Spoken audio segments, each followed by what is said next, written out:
আসসালামু আলাইকুম ছোট ভাইয়া আপুরা, আশা করি তোমরা সবাই ভালো আছো। আমরা পড়তেছি অষ্টম শ্রেণী বিজ্ঞান বইয়ের প্রথম অধ্যায় প্রাণী জগতের শ্রেণীবিন্যাস। ইতোপূর্বে আমরা 2টি পর্ব শেষ করেছি, অনেক মজার সাথে আমরা বিগত পর্ব 2টি পড়েছি। তোমরা এখনো যারা বিগত পর্ব 2টি করো নাই অবশ্যই করে আসবা। আমরা পরিফেরা পর্যন্ত পড়েছি, আজকে আমরা নিডারিয়া শুরু করব। চলো শুরু করি তাহলে।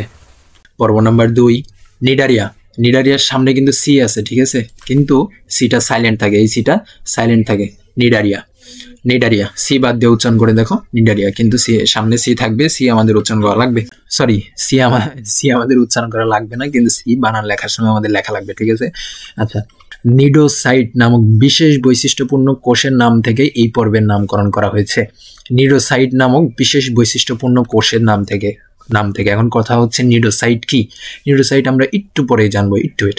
নিডোসাইট নামক বিশেষ কোষ, নিডোসাইট কিন্তু একটা কোষ, ঠিক আছে, একটা কোষের নাম থেকেই এই পর্বের নামকরণ করা হয়েছে। এই পর্ব ইতোপূর্বে সিলেন্টারেটা নামে পরিচিত ছিল।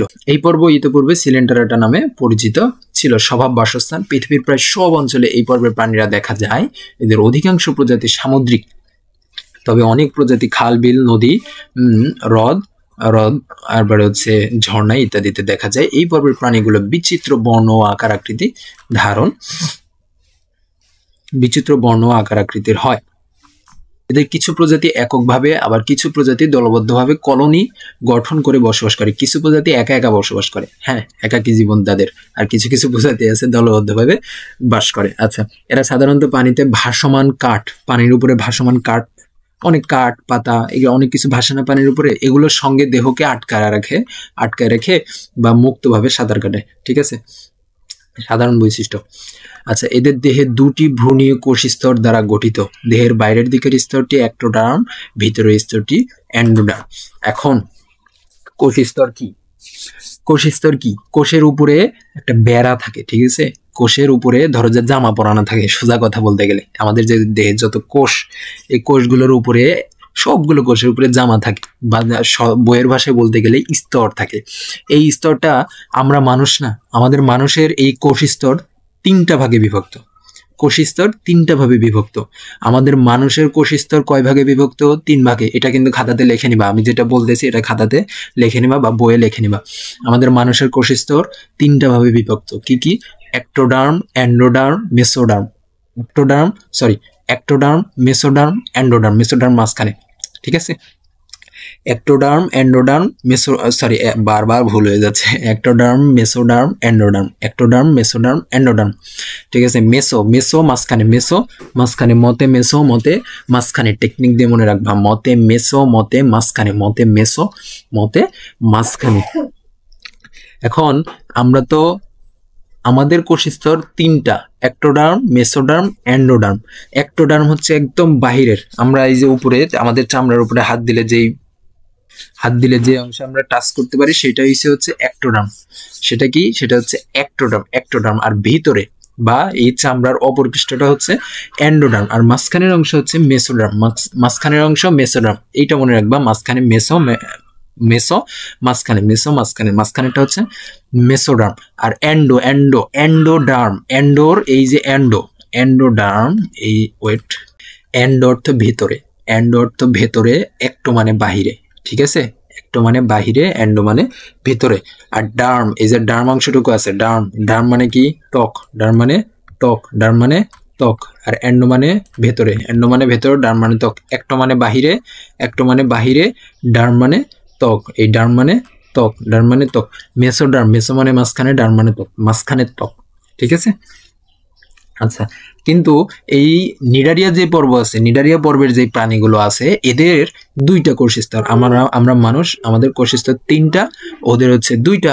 এই 2টার ভিতরে দেহের বাইরের দিকের স্তরটিকে অ্যাক্টোডার্ম এবং ভিতরের দিকের স্তরটিকে এন্ডোডার্ম বলে, ঠিক আছে।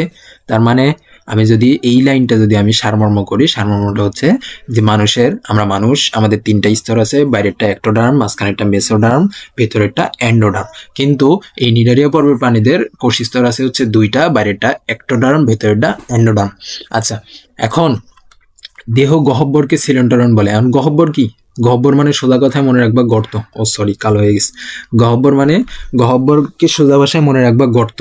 ঠিক আছে, এদের দেহে গর্ত আছে, আর এই গর্তকে সিলেন্ডারন বলে। এদের দেহে গর্ত আছে এক প্রকারের, ঠিক আছে, এদের দেহে এক প্রকারের গর্ত আছে, এই গর্তকে সিলেন্ডারন বলে। এরা একাধারে পরিপাক ও সংবহনে অংশ নেয়। এই সিলেন্ডারন কি করে এই সিলিন্ডারের পরিপাক ও সংবহনে অংশ নেয়। তার মানে এই নিডারিয়া পর্বের প্রাণীদের যেই গহ্বর আছে, গহ্বরটার নাম সিলেন্ডারন, সিলেন্ডারের পরিপাক বা সংবহনে অংশ নেয়। এখন তোমাকে যদি বলে নিডারিয়া পর্বের প্রাণীদের পরিপাক হয় কোথায়, তুমি বলবা কি সিলেন্ডারনে, বলবা কি সিলেন্ডারে। এই যে দেহ গহ্বরকে সিলেন্ডার বলে, এটা কিন্তু খুবই গুরুত্বপূর্ণ। এরপরে অ্যাক্টোডার্মে নিডোসাইট নামক বিশেষ বৈশিষ্ট্যপূর্ণ কোষ থাকে। এই কোষগুলো শিকার ধরা, আত্মরক্ষা, চলন ইত্যাদি কাজে অংশ নেয়। অ্যাক্টোডার্ম মানে কি? অ্যাক্টো মানে বাহিরে, ডার্ম মানে কি ত্বক। বাহিরের ত্বকে নিডোসাইট নামক বিশেষ কোষ থাকে। এই যে নিডোসাইট, এটা কিন্তু অনেক গুরুত্বপূর্ণ, ঠিক আছে। নিডোসাইট নামক বিশেষ বৈশিষ্ট্যপূর্ণ কোষ থাকে। এই কোষগুলো শিকার ধরা, আত্মরক্ষা, চলন সাহায্য করে। এই নিডোসাইট তাহলে কোথায় থাকে? অ্যাক্টোডার্ম বা বাহিরের ত্বকে থাকে। এই নিডোসাইট কি করে? এই নিডোসাইট কোষগুলা শিকার ধরে, ঠিক আছে, আত্মরক্ষা করে, মানে নিজের রক্ষা করে নিজেকে, মানে হাইড্রা বলতে আর কি নিডারিয়া পর্বের প্রাণীদেরকে রক্ষা করে, আত্মরক্ষা করে এবং চলতে সাহায্য করে এই নিডোসাইটগুলো। এই নিডোসাইট কিন্তু খুবই গুরুত্বপূর্ণ। যদি বলে যে কোন পর্বের প্রাণীদের নিডোসাইট থাকে, কোন পর্বের? নিডারিয়া পর্বের প্রাণীদের, পর্ব 2। এখানে এই যে দেখে আসছিলাম যে এই পর্বটা এখন পরে নিডোসাইট নামক বিশেষ বৈশিষ্ট্যপূর্ণ কোষের নাম থেকে এই পর্বের নাম করা হয়েছে। তার মানে কি নিডোসাইট কি একটু আগে বললাম, যা শিকার ধরে, চলনে সাহায্য করে নিডারিয়ানদের। বাহিরের ত্বক যে অ্যাক্টোডার্মে এই নিডোসাইট থাকে। আচ্ছা, এই পূর্বের নাম ছিল সিলেন্ডারেটা নামে পরিচিত। সিলেন্ডারন কি ছিল? সিলেন্ডারন ছিল এই পর্বের প্রাণীদের দেহ গহ্বর।